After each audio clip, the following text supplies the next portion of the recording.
प्यारे बच्चों, मैं मनीष राय। आज हम आपको हिंदी में काव्यांजलि में अयोध्या सिंह हरिवंश द्वारा लिखित पवन दूत का के बारे में बताएंगे, जो कि इस प्रकार है। पवन दूत का अर्थात जब श्री कृष्ण जी राधा जी को छोड़ के मथुरा चले जाते हैं, तो श्री राधा जो होती हैं पवन के माध्यम से पवन को दूत बना करके उन्हें मथुरा संदेश भिजवाती हैं। तो आइए देखते हैं कि बैठी खिन्ना यक दिवस में गेह में थी अकेली, आके आंसू दृग युगल में थे धरा को भिगोते, आई धीरे इस सदन में पुष्प सगंध को लेकर अतः प्रातः वाली सुपवन इसे काल वातायनों से। बैठी एक दिन राधा उदास होकर घर में अकेली बैठी थी और उनकी आंखों से आंसू राधा की आंखों द्वारा आंसू निकल रहे थे और पृथ्वी को भिगो रहे थे। तभी धीरे धीरे वायु उस कमरे में प्रवेश करती है, जो कि सुगंध एवं सौंदर्यमान वायु लेकर आई थी और खिड़कियों के माध्यम से उस कमरे में प्रवेश करती है। कि संतापों को विपुल बढ़ाता देख के दुखता हो, धीरे बोले साधु उससे श्रीमती राधिका यूं, प्यारी प्रातः पवन इतना क्यों मुझे है सताती, क्या तू भी कलुषित हुई काल की क्रूरता से। अर्थात इस प्रसंग में राधा जो होती हैं पवन को बताती हैं कि क्या तुम भी इस काल से ग्रसित हो, अर्थात संतापों को विपुल, मेरी संतापों को बढ़ता हुआ देख करके क्या तुम भी दुखी हो। धीरे से श्रीमती राधिका जी पवन से कहती हैं, प्रात प्यारी, अर्थात इतने प्यारी पवन इतना जोगा मुझे क्यों सताती, तू मुझे इतना क्यों सताती है, क्या तुम्हें भी इस काल की क्रूरता ने कोई कष्ट दिया है। मेरे प्यारे नौ जलद से कंच से नेत्र वाले, जाके आए ना मधुबन से और ना भेजो संदेशा, मैं रो रो कर प्रिय विरह से बावली हो रही हूँ, जाके मेरी सब दुख कथा श्याम को तू सुना दे। मेरे प्यारे, अर्थात मेरे प्यारे जो कमल के पंखुड़ियों के नेत्र के समान वाले श्री कृष्ण जी है, जो मुझको छोड़ करके मथुरा को चले गए हैं और अभी वो ना ही आए हैं और ना ही कोई संदेशा भेजा है। मैं रो रो कर उनके विरह में बावली पागल सी हो रही हूँ, जाके मेरी सब कथा आए पवन, जाके मेरी सब कथा दुख और बिरथा को श्याम को सुना दे। जो ही मेरा भवन तज तू अल्प आगे बढ़ेगी, शोभा वाली सुगध किंतु मंज कुंजे मिलेगी, प्यारी छाया मृदुल स्वर से मोह लेगी तुझे वह, तो भी मेरा दुख लक वहाँ जा न विश्राम लेना। और जैसे ही तू मेरा भवन यानी घर छोड़कर आगे बढ़ेगी, तैसे ही तुम्हें शोभा वाली यानी सौंदर्यमान एवं शोभा वाली सुखद बाग बगीचे मिलेंगी। प्यारी छाया वहाँ की उसकी छाया इतनी मृदुल है और मृदुल स्वर से तुमको मोह लेगी, तो भी मेरा दुख और मेरे दुख को देखना और वहाँ कुछ पल के लिए विश्राम करना और फिर चल देना।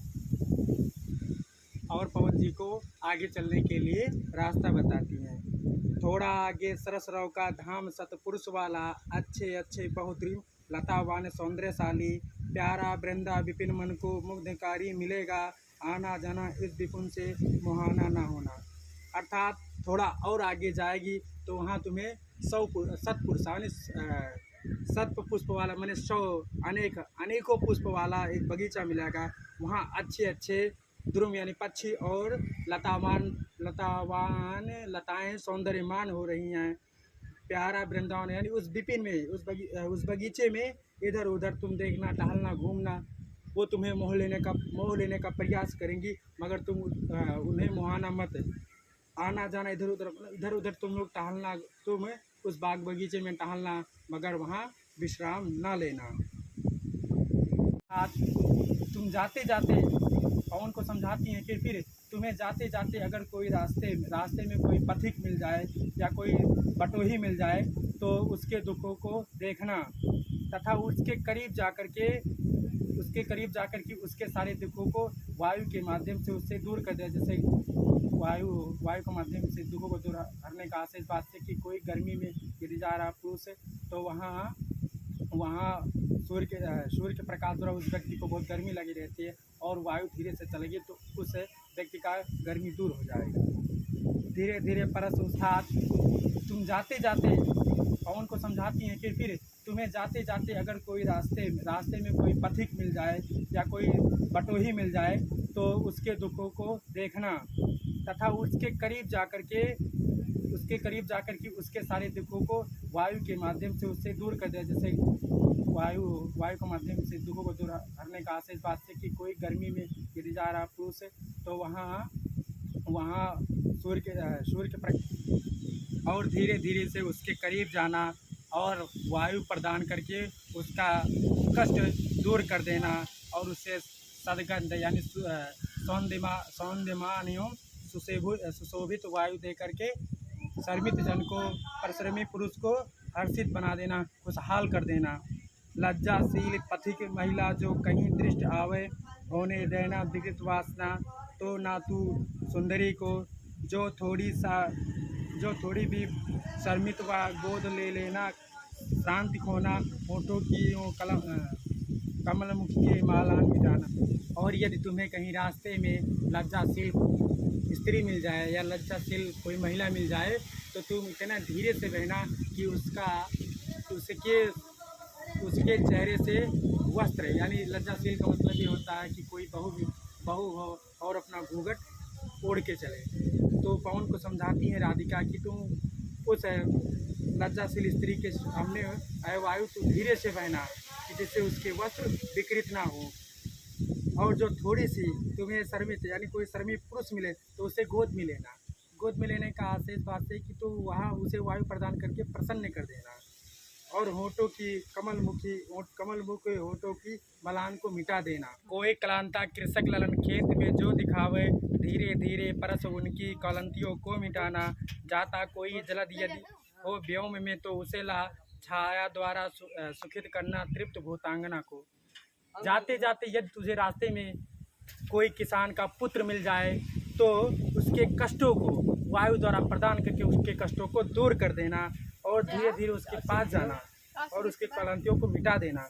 जाता कोई अगर यदि जलद माने पानी, कोई आकाश के मार्ग में जाता हुआ आकाश के मार्ग में जाते हुए सूर्य के सामने उस बादल को ला देना जिससे कि छाया हो जाए और वह किसान का ललन मार्ग में ला देना, आकाश के मार्ग में ला देना और छाया द्वारा उस किसान के पूरे परिवार को गर्मियों से दूर कर देना।